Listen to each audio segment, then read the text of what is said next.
Puisi. Siapa yang tidak suka musik? Musik ada di mana-mana. Supaya tidak bosan, kadang kita belajar sambil mendengarkan musik. Saat berjalan-jalan santai di toko buku, kita biasa mendengar musik yang diputar oleh toko. Tapi, tahukah kamu, ada lagu yang memiliki lirik indah menyerupai puisi? Misalnya saja, lagu legendaris milik Leto yang berjudul Ruang Rindu.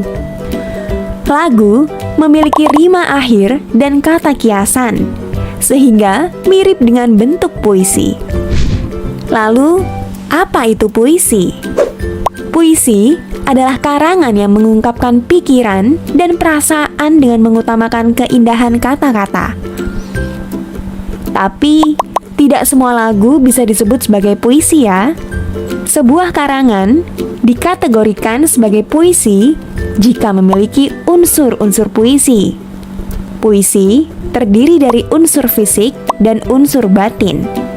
Unsur fisik puisi diantaranya adalah larik, bait, rima, imaji, diksi, dan majas.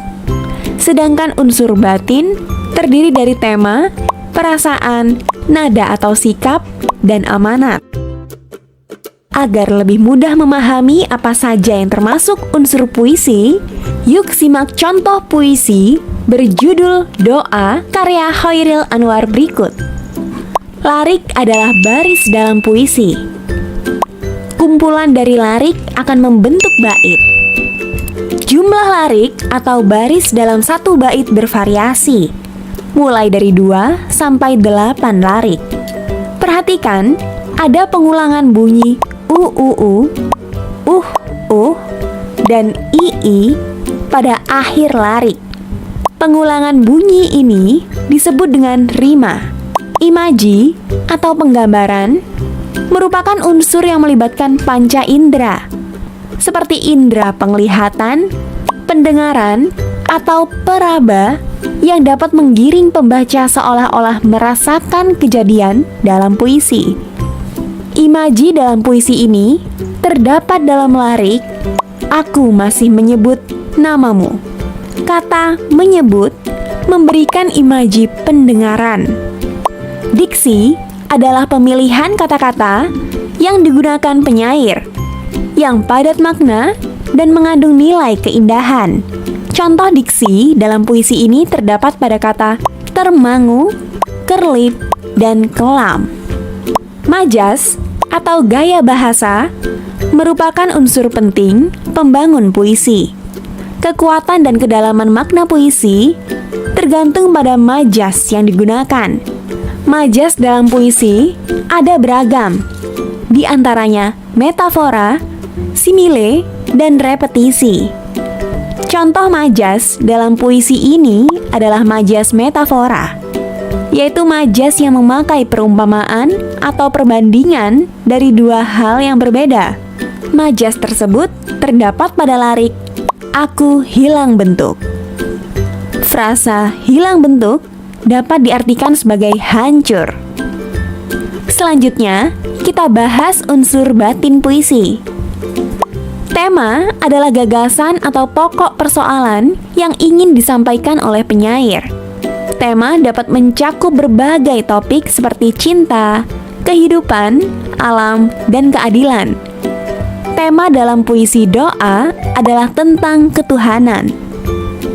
Perasaan dalam puisi merujuk pada ekspresi emosional yang ingin ditularkan atau dipicu oleh penyair kepada pembaca. Melalui diksi, gambaran, dan imajinasi, penyair berusaha untuk membangkitkan perasaan. Perasaan dalam puisi doa adalah kesedihan, pengharapan, dan penyesalan. Nada atau sikap dalam puisi merujuk pada sikap penyair kepada pembaca, seperti menasihati, menyindir, atau menceritakan sesuatu. Dalam puisi doa, sikap penyair adalah mengajak atau mengingatkan pembaca tentang Tuhan. Amanat dalam puisi adalah pesan moral, nasihat, atau ajaran yang ingin disampaikan oleh penyair kepada pembaca. Amanat dalam puisi doa adalah untuk senantiasa mengingat dan dekat dengan Tuhan. Apa saja jenis puisi? Jenis puisi sangat beragam. Di antaranya 2 contoh puisi berikut. Menurutmu, apakah perbedaan puisi tersebut?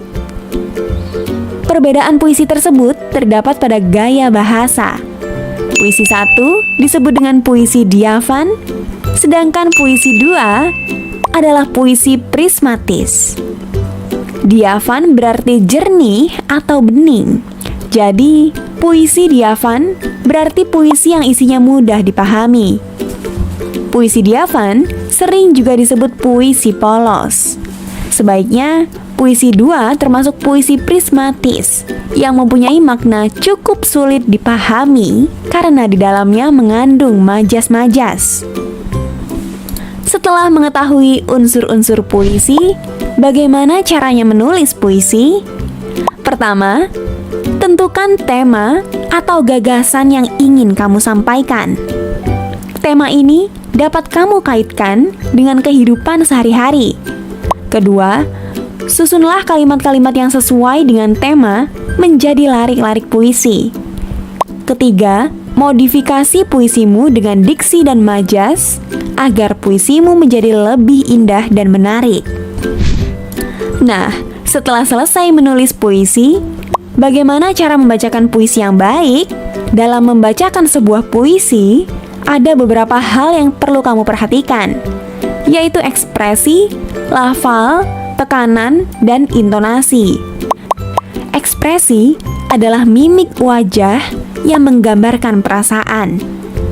Ekspresi saat membaca puisi disesuaikan dengan isi puisi. Lafal adalah cara mengucapkan kata dengan tepat agar tidak tertukar maknanya. Tekanan adalah kuat atau lemahnya pengucapan kata, biasanya untuk menegaskan makna atau pesan dari kata tersebut. Sedangkan intonasi adalah tinggi rendahnya suara saat membacakan puisi agar tidak terasa monoton. Bagaimana? Sudah mengerti ya cara membacakan puisi? Sekarang coba tuliskan judul puisi yang menurutmu sangat indah. Atau jika kamu pernah menulis puisi, boleh banget ditulis ulang di kolom komentar.